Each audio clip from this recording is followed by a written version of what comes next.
So I'm sure if you too are at the beginning of your decluttering journey, like I am, again, more on that later, you may find yourself walking into a space, feeling overwhelmed, thinking you need to declutter it, only to turn around to another space and think, maybe this is where I need to start. Or maybe you picked something up someplace, took it to another place, and there was nowhere for you to put it there. And it begins this sort of chain reaction of going from place to place to place and not actually being all that productive. But maybe you're also like me and you have heard of some of these systems where you just stay parked in that place, work on all of the things in that area, and then deal with what needs to come out of that room later, which can also sometimes lead to just a very frustrating mess behind you. So how do we balance these two things where we want to be productive in one area, but we see that there are lots of areas in our home that may be messy? How do we avoid the mousetrap?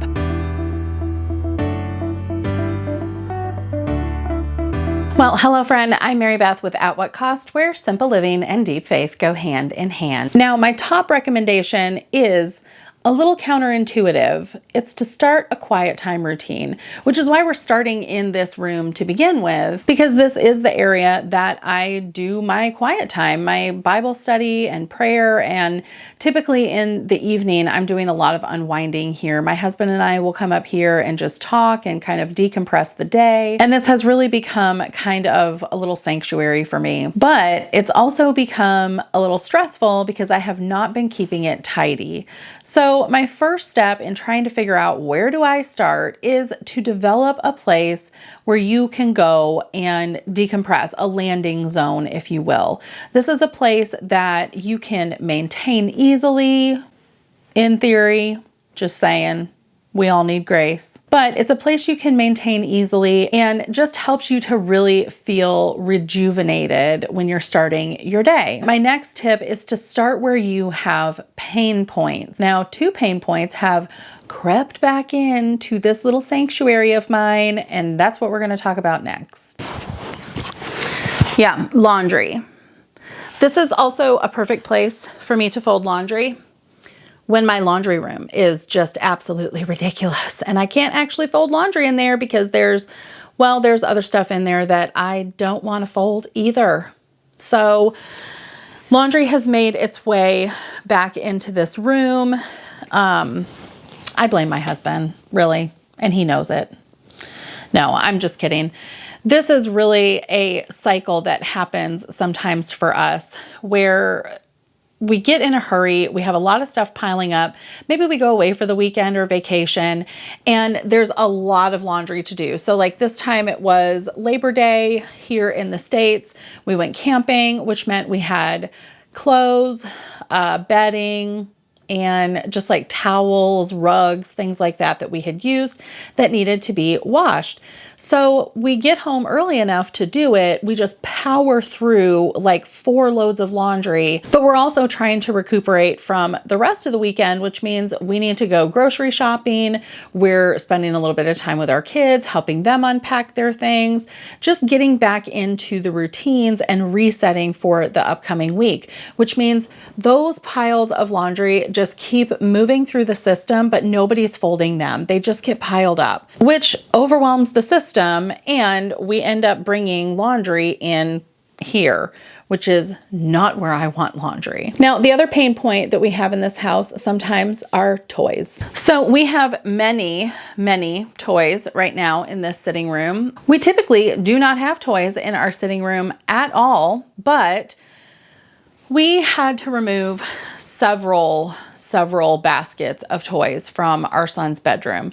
Rather than sorting them all out right there in his room, which was already just, it was more than he could handle. Now, our son has a very difficult time letting go of his toys.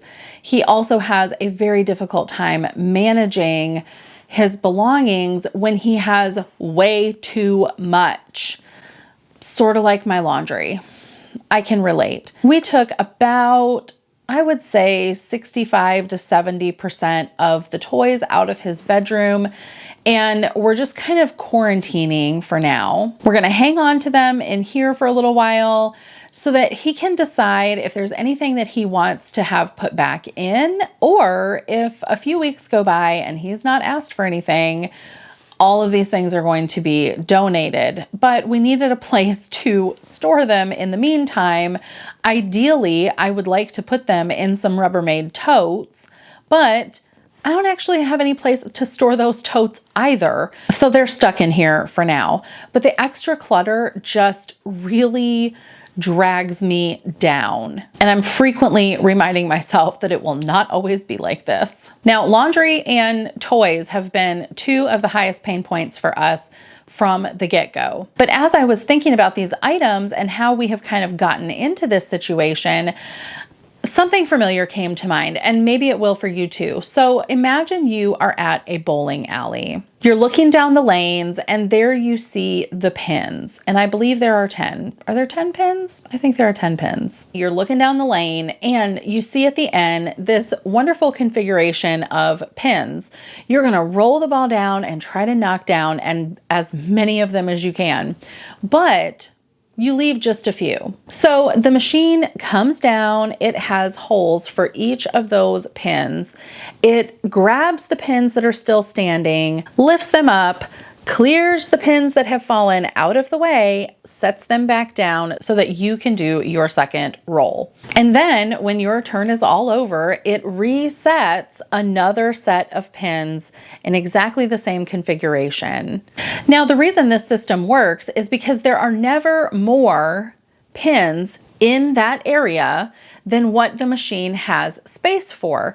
So if you have 20 or 30 pins just laying around in there, there are not enough actual holes that grab the pins up to lift them up and sweep the other ones out of the way. There aren't enough holes for that. And so it can become a very jumbled mess when that system does not function appropriately.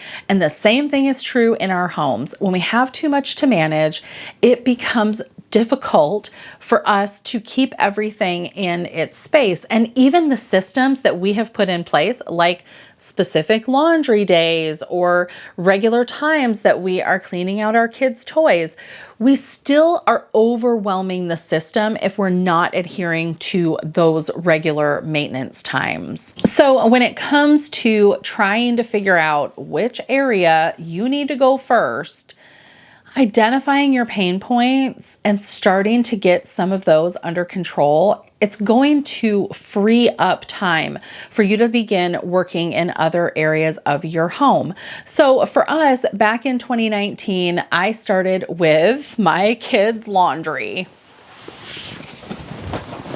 All of this.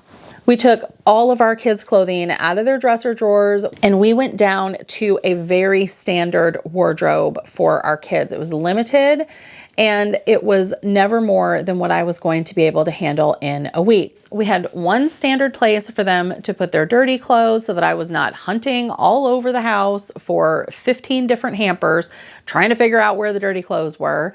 And we decided to start doing laundry 3 times a week. So Monday, Wednesday, Friday, I do all of our kids' clothes. Once we tackled that area and felt comfortable with the routine, and the kids were having a much easier time figuring out what they wanted to wear in the morning and putting the laundry away that we had given them to put away, once we kind of mastered that small system, we moved on to the next one, which was, of course, toys. Not this specific toy, but many like it. So working with toys here, see, that's what I'm saying. This is what happens. It gets to be more than what he can handle. They fall apart. And then he doesn't want to play with it because it falls apart and he gets frustrated with it and he can't get it back together easily. And then it doesn't work. And then we're just like wrestling with this and we're hanging on to this thing that he's not actually going to play with, but we're hanging on to it because wouldn't this be such a fun toy for him?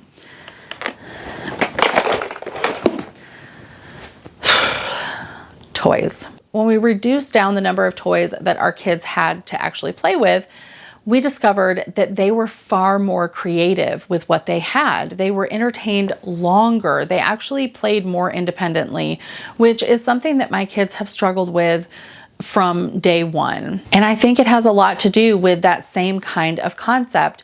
When they are looking at their toys, if they have too many options, it's hard to decide what you actually want to play with. Think about it this way. Have you ever eaten at the Cheesecake Factory and you get that menu and it's like, oh, I don't know, this thick?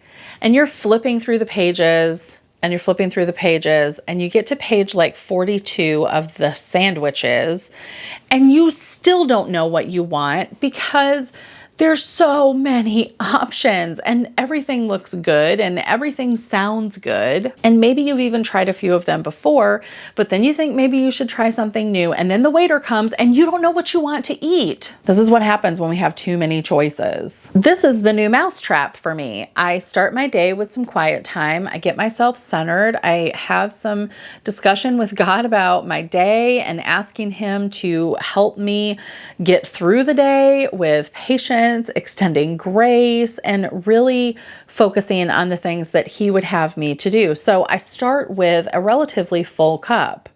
I'm not wrestling with my kids to figure out what kind of outfit they need or where their clothes might be. They are more easily entertained because they have more opportunities for independence and they enjoy playing with the things that they have, which frees up even more time for me to start tackling another pain point, which in our case was the kitchen.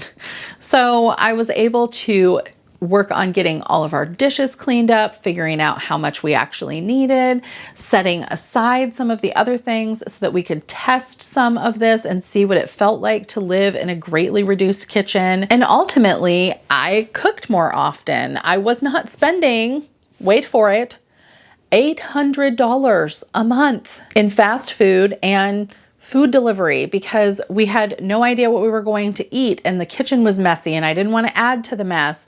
And it feels super easy to just run through the drive-through. And at one point, when we added everything up that we were spending on fast food and food like pizza deliveries and things like that, it was about $800 in 1 month. That's how I knew we needed to make some changes. Reducing the inventory in our kitchen down made it easier for me to meal plan, to use up the things that we had bought, and to clean up my kitchen at the end of the day so that when I came downstairs to make my morning coffee, it was refreshing instead of daunting. Do you see how small changes can really lead to a huge overall change in your home when we sort of stop the ball rolling in the wrong direction with the mousetrap game? Thanks so much for watching, and until I see you again, keep fighting the good fight.